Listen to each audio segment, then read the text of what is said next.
So, ito yung new key, new remote. See? Okay na. Ayan na.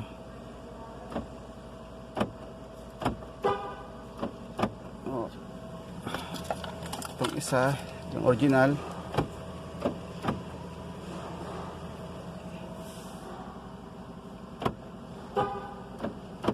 Okay na.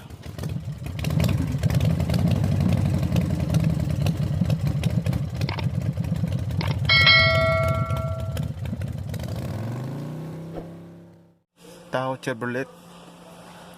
So, gasoline engine V8 2019. So, magpo-program ako ng susi sa remote. Bali, magdadagdag ako ng susi sa remote. Gagawa ng spare. Ito yung original. Ito yung original, ito yung gagawing spare. So, kailangan i-program. So, kailangan ng laptop. So, dapat may access sa GM. Kailangan nyo rin ng multiple diagnostic interface. So, nakakabit sa OBD port ng sakyan. So, kailangan nyo rin yan para magkaroon kayo ng access sa sakyan. So yun guys, so kailangan access sa GM. So open ng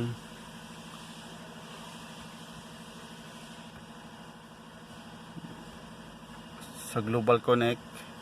So pag naklik itong Global Connect, ito nang lalabas. So pag click ng Start SPS, bali magda-download pa siya ng ito.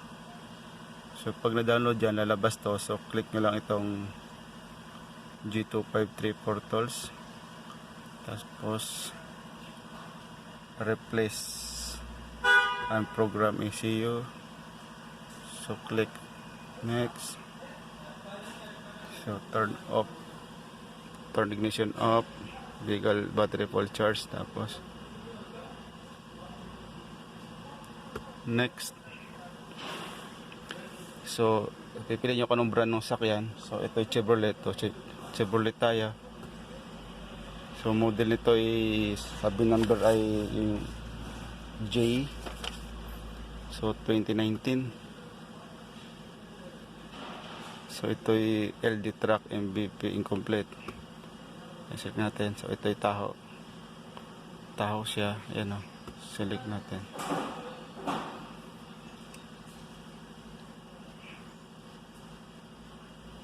Bali mag-additional tayo ng susi saka remote. So tingnan kung yung binumber ay tama. So nag-open ako ng job card. So tingnan ko yung binumber. So tama siya. So kailangan nating ipasok yung job card number. So ito yung job card number niya sa taas na yun. Yung whip number.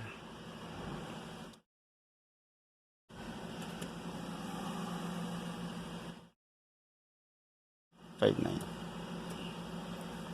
So yan ang kailangan natin para may next. So ang kailangan natin ay additional tayo ng susi.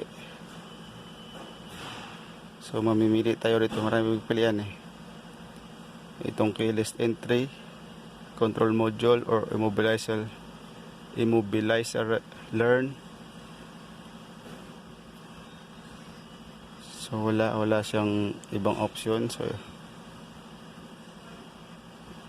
hindi naman tayo pwede sa keyless. Hindi naman siya remote. Hindi naman siya push button. So dito tayo sa immobilizer.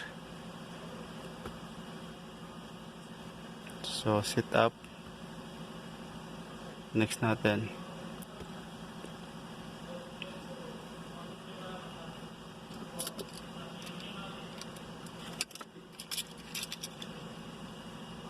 So dapat kasi dalawang original na susi, kaso wala yung original na susing isa. So ito lang gamitin natin tong susi niyang isa. Inalay na yung kamay ko. So di tayo, body control module, immobilize, learn with existing transponder or remote key. Body control module with new transponder or remote key. Body control module, immobilize, learn. Engine control module, program transponder or remote key. Add program transponder or remote key. Delete transponder key. Diagnostic assist. So ito tayo, body control module must learn with existing transponder key, transponder or remote key. Dito tayo,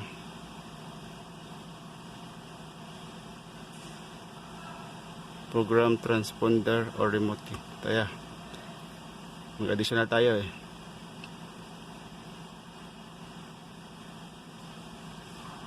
So next natin,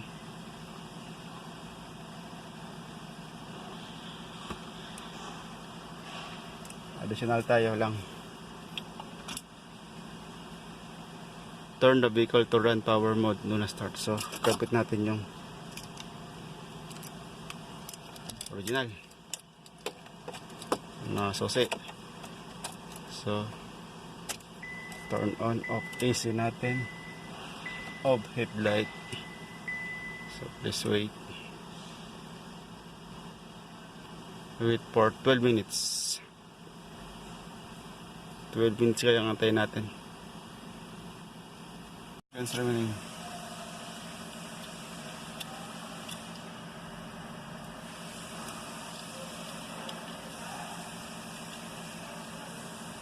Zero. Let's wait. Turn the vehicle to the off power mode and remove key. So remove off, remove key. Open and close driver door. Avoid turning on the or operating in X-rays radio headlight. Okay. Next procedure. So on, close.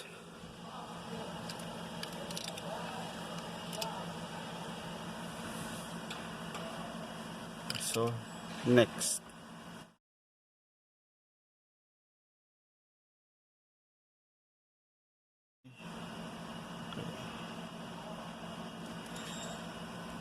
Okay guys, malapit na.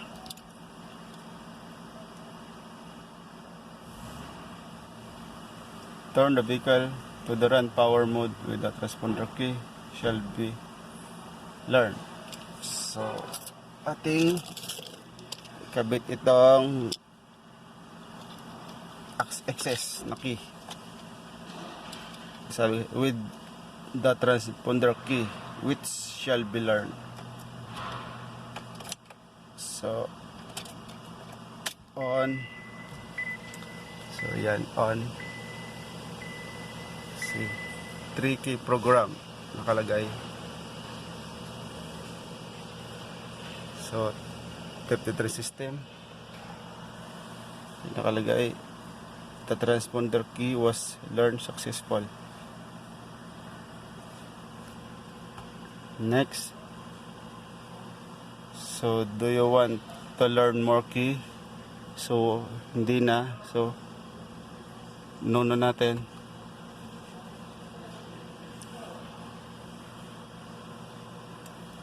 Naka-record doon yung 3 program key. So just please wait. So turn the vehicle off and remove key. Okay, switch off, remove key. Same procedure. Open and close the door. Next. Okay, open door. So close. So you know, click next. 45 seconds. So tapos na sa pagpo-program. 45 seconds. Turn the vehicle So pasok ulit itong key, new key, bago susi, turn the vehicle to the run position, to the run power mode. So yan, on, naka-on na. So wala nang nakasign ng immobilizer or tip deterrent. So ito, the immobilizer procedure completed successful. So next natin. So please check the engine start with its transponder key.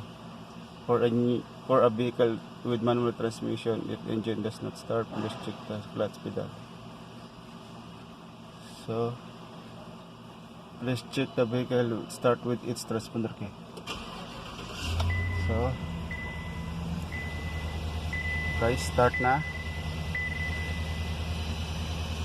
So start with the new transponder key. So alisin natin. So ating ilagay yung original na key. Start. So okay. Para yung start pareha.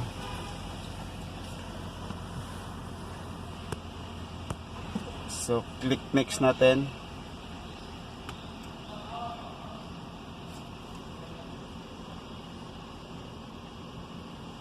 So okay na. So exit na tayo. Exit. Next. So yan na. Successfully completed. Press finish. Ayan, okay na. Finish. Completed. Okay guys. Okay na, okay.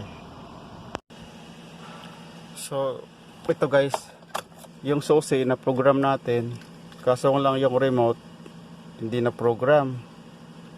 So magpo-program ulit tayo ng bago. So hiwalay ang program ng remote saka sa susi. Kasi ito yung original, gumagana. Ayan mo yung pinto. Ayan na. Yun ang pinto na yan. Yun sa original na susi na remote. So ngayon, additional tayo. Sa remote pala guys, punta kayo sa GDS2, click nyo, tapos hanapin nyo body control module. Sa body control module, punta kayo sa configuration and reset function. So may nakalagay dito palang add replace key fob. So hanggang 8 siyang hanggang 8 key fob ang kailangan, hanggang 8 remote. So ang gagawin natin dito ay try off engine.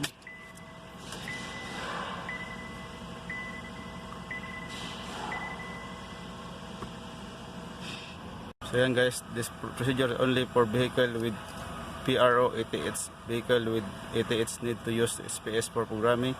This procedure will add key fob to the first office slot available in the module.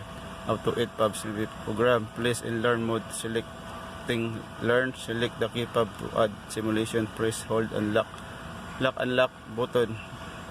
When the fob is successfully added and parameter will display learn. Repeat step 2 until all desired fob have been added.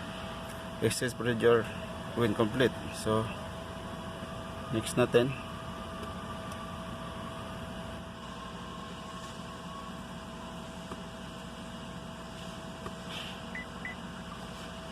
Ayun. So need learn.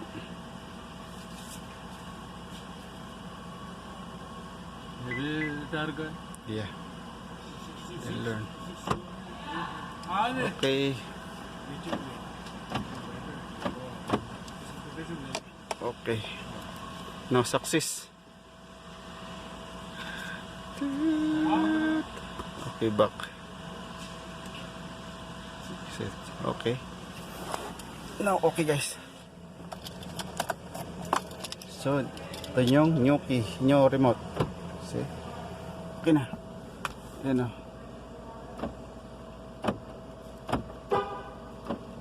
Oh. Itong isa, yung original.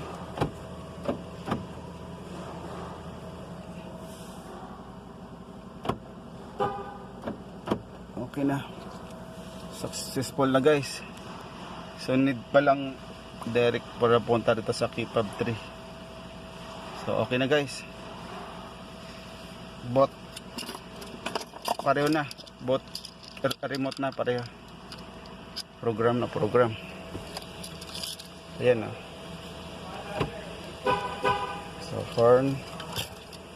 So ito isa lock unlock. Okay. Okay na guys. Don't forget to subscribe. Click the bell button for notification. Share, like, and comment.